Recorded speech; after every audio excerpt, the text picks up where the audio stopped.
Ada seorang remaja yang mengajukan pertanyaan, "What is people power?" Geli juga saya dengan pertanyaan seperti ini. Kenapa sih nggak nanyain tentang leadership, tentang bisnis, tentang ekonomi, tentang masa depan, tentang transisi demografi, tentang pendidikan, dan lain sebagainya. Dan ketika saya agak malas menjawab itu, dia mengatakan, "Ini kan soal perubahan, Pak." Akhirnya saya jadi berpikir dan saya lihat-lihat ternyata benar juga ya. People power di masa lalu dengan people power di masa depan tentu saja berbeda. Tentu saja people power saya harus jelaskan juga kepada anak itu setelah saya buka-buka kamus. Apa sih artinya? Ya, ada sebuah quotes yang menarik dari seorang aktivis di Mesir yaitu Wael Ghonim. Dia pernah mengatakan bahwa the power of people itu selalu jauh lebih besar daripada the people in power. Dan tentu saja kalau bicara tentang people power biasanya kita mengacu kepada kejadian yang pernah dialami tahun 1998. Dan sekarang anak-anak tahun 98 ini sudah berubah menjadi kaum remaja dan akan menjadi pemilih yang penting. Jumlahnya sangat banyak. Dan mereka yang terlibat tahun 98 ini sebagian sudah mulai menjadi pejabat dan duduk di kursi-kursi penting di pemerintahan. Biasanya kita mengacu pada perebutan kekuasaan atau upaya untuk menjatuhkan Presiden Soeharto yang terjadi tahun 1998. Bagaimana dia bisa dijatuhkan? Tentu saja ada faktor-faktor pemicunya. Misalnya apa? Pada masa itu kita mengenal presiden berkuasa cukup lama, sangat lama. Eranya adalah era pemerintahan yang otoriter, militer, didukung oleh Barat sebelumnya. Tetapi di ujungnya mulai terjadi kemerosotan kekuasaan yang sangat besar karena zaman berubah. Dan efek dari perang dingin yang telah berakhir itu mengakibatkan dunia menghendaki pemerintahan yang lebih demokratis. Di tengah-tengah seperti itu mereka menyaksikan pemerintahan ini korup, pemerintahan ini banyak melanggar HAM, ditambah lagi dengan inflasi sangat besar saat itu. Harga susu saja naiknya sekitar 400%. Saya masih ingat pada saat itu dolar meningkat dari 2 ribuan rupiah menjadi sekitar 17.000 rupiah. Bayangkan pada saat itu saya sedang sekolah di Amerika dan saya kewalahan bagaimana saya bisa mengirim uang honor tulisan saya di media massa dikirim ke sana, uangnya menjadi tidak seberapa. Lebih baik saya harus mencari uang sendiri di Amerika dalam bentuk dolar ketimbang rupiah ditransfer menjadi dolar, uangnya menjadi habis dan tidak ada nilainya. Ketika terjadi harga susu mahal itu, sejumlah ibu-ibu kemudian bergerak dan mendirikan apa yang mereka sebut dirinya sebagai suara ibu peduli. Dan ini cukup menyentuh masyarakat. Mereka sempat demonstrasi di daerah Jakarta Pusat di sekitar Tugu Selamat Datang dan kemudian akhirnya menjadi gerakan yang masif. Apalagi setelah itu mereka melihat tentara polisi brutal dan pada waktu itu polisi masih jadi bagian dari ABRI dan kemudian banyak sekali mahasiswa yang terpijak-pijak oleh sepatu Lars, bahkan banyak yang menjadi korban penembakan. Sejumlah mahasiswa mati, ini menjadi gerakan perlawanan yang besar dan ditambah lagi sebelumnya sudah ada korban penculikan dan penembakan dan setelah itu kita menyaksikan ada upaya-upaya untuk mengatasinya. Tapi Jakarta sudah menjadi membara, banyak gedung yang kemudian terbakar dan sejumlah orang meninggalkan Indonesia dan setelah itu kita saksikan Soeharto mengundurkan diri dan kemudian diikuti pertikaian di antara para tentara, para bintang yang kemudian sejumlah perwira diberhentikan dan diadili. Jadi itu adalah peristiwa people power yang sangat menyedihkan dan sangat mengerikan sebetulnya. Jadi secara fisik itu terjadi upaya yang sangat besar untuk menjatuhkan pemerintahan tengah berkuasa.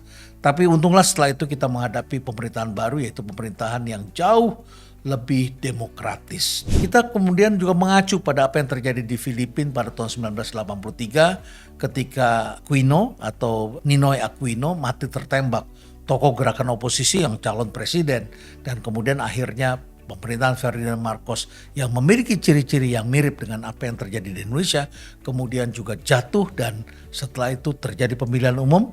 Pemenangnya adalah istri Ninoy Aquino sebagai presiden di Filipina. Dan goalsnya tentu saja adalah pemerintahan yang lebih demokratis, penegakan HAM, kebebasan ekonomi, dan kehidupan yang lebih baik tentunya. Dan sekarang kita merasakan sudah masuki tahap itu. Jadi anak muda yang datang kepada saya mengatakan ini kan soal perubahan, saya pikir dia benar. Dan harap dimaklumi siapa yang selalu menggerakkan people power ini adalah orang-orang lama. Dan kalau saya lihat memang ada di situ ada sejumlah aki-aki, orang-orang yang sudah bercucu banyak ya. Dan mereka masih mengucapkan kata-kata people power. Itu diucapkan sekitar tahun 2007, 2009, 2010, 2012, kemudian 2014, 2019. Pokoknya menjelang pemilu orang-orang yang sama ini selalu mengatakan people power.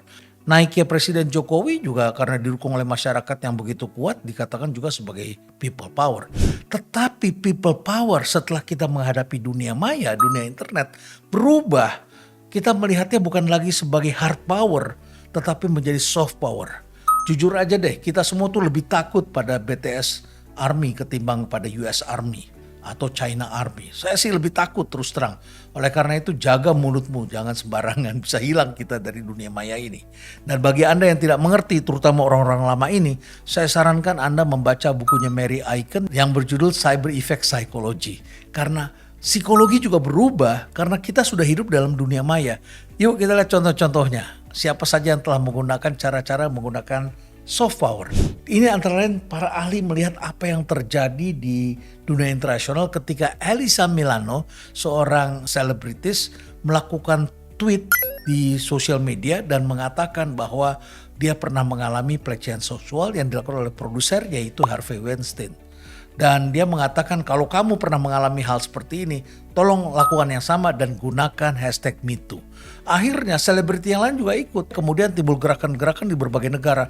Apakah itu pramugari terhadap pilot atau sekretaris terhadap bos yang pernah mengalami pelecehan seksual dan akhirnya muncul reaksi dan komentar di sosial media yang jumlahnya sampai 77 juta. Ini people power. Sama halnya dengan tahun 2016 ketika masyarakat menyaksikan ada bom Sarinah. Dan bom Sarinah ini sangat mengerikan karena sudah terjadi peristiwa bom bunuh diri yang cukup panjang sebelumnya. Dan tentu saja teroris ini tujuannya adalah menimbulkan teror, yaitu membuat masyarakat jadi takut. Hashtag yang muncul saat itu adalah hashtag kami tidak takut. Ini juga adalah sebuah soft power, sebuah kekuatan baru dengan menggunakan sosial media. Dan kalau Anda masih belum puas dengan contoh-contoh saya tadi, barangkali Anda masih ingat peristiwa yang dialami oleh gadis 12 tahun ketika kata orang tuanya dia dibully oleh 12 orang seniornya sesama perempuan, bahkan sampai alat vitalnya dirusak. Ini menimbulkan empati yang sangat besar, bahkan sampai ada petisi di Change.org yang minta agar Menteri Pendidikan turun, Presiden turun untuk mengatasi masalah ini. Karena ini adalah kejadian yang tidak pantas. Kemudian sejumlah influencer juga berangkat ke Pontianak untuk memberikan dukungan moral kepada seorang gadis yang bernama Audrey. Ditengok sampai ke rumah sakit dan mereka semua tujuannya adalah membuat konten. Saat itu saya belum masuk di podcast, saya baru mulai tahun lalu. Dan yang menarik adalah mereka semua protes terhadap perilaku dari mereka yang membuli anak ini. Tapi setelah itu kemudian mereka berubah pikiran. Jadi dari hashtag Justice for Audrey yang ditweet sekitar 430.000 itu, kemudian muncul hashtag baru yaitu Audrey juga bersalah. Kenapa demikian? Itu terjadi setelah polisi melakukan visum dan menemukan banyak kejanggalan yang tidak sesuai dengan apa yang pernah dilaporkan. Jadi inilah kekuatan dari people power, jumlahnya sangat besar adanya di sosial media. Kemudian juga ada yang gerakan sangat besar sampai 26 juta orang yang terlibat, yaitu hashtag Black Lives Matters. Ini terjadi sejak tahun 2013 ketika sekelompok orang kulit hitam selalu menjadi korban dan bahkan dibunuh oleh polisi, ditembak, dan polisi ini agak rasis. Puncaknya terjadi pada tahun 2020 di era pemerintahan Donald Trump ketika George Floyd, seorang pemuda kulit hitam yang kemudian dipiting oleh polisi dan ditindih, dia tidak bernafas dan akhirnya mati. Jadi gerakan ini sangat besar, terjadi pada tahun 2020 setelah dimulai gerakan-gerakan sebelumnya. Di Indonesia tahun 2022 juga terjadi peristiwa pembunuhan seorang ajudan oleh seorang jenderal polisi. Tapi masyarakat pada waktu itu khawatir ini jenderalnya kayaknya nggak kena nih karena dia sangat berkuasa. Ditambah lagi kemudian diberitakan bahwa kejadiannya tidak begitu. Kejadiannya adalah terjadi pelecehan seksual pada istrinya. Tetapi kejanggalannya banyak sekali dan itu sudah kita saksikan dalam pengadilan. Muncullah hashtag tangkap Verdi Sambo pada tahun 2022. Ini juga cukup ramai diberitakan. Kemudian juga ada lagi misalnya hashtag RIP Twitter. ketika Elon Musk mengambil alih Twitter, kemudian juga hashtag YOLO, You Only Live Once tahun 1993, pada waktu itu belum menjadi sosial media, tetapi ini sangat terkenal karena dimodifikasi pada tahun 2020-an oleh para teroris dengan temanya diganti sedikit dari YOLO menjadi YODO, You Only Die Once. Jadi ini digunakan untuk merekrut sejumlah orang yang mau melakukan upaya bunuh diri sebagai teroris. Kemudian juga ada lagi hashtag Jombang. Ini terjadi ketika seorang anak kiai yang melakukan pelecehan seksual atau pemerkosaan kepada santri-santrinya setelah dilaporkan pada tahun 2019 tapi tidak bisa ditangkap oleh polisi dan akhirnya baru ditangkap tahun 2022 setelah hashtag Jombang ini menjadi sangat populer. Dan masih banyak lagi soft power lainnya. Jadi kalau kita lihat ini memang berbeda antara old power dengan new power.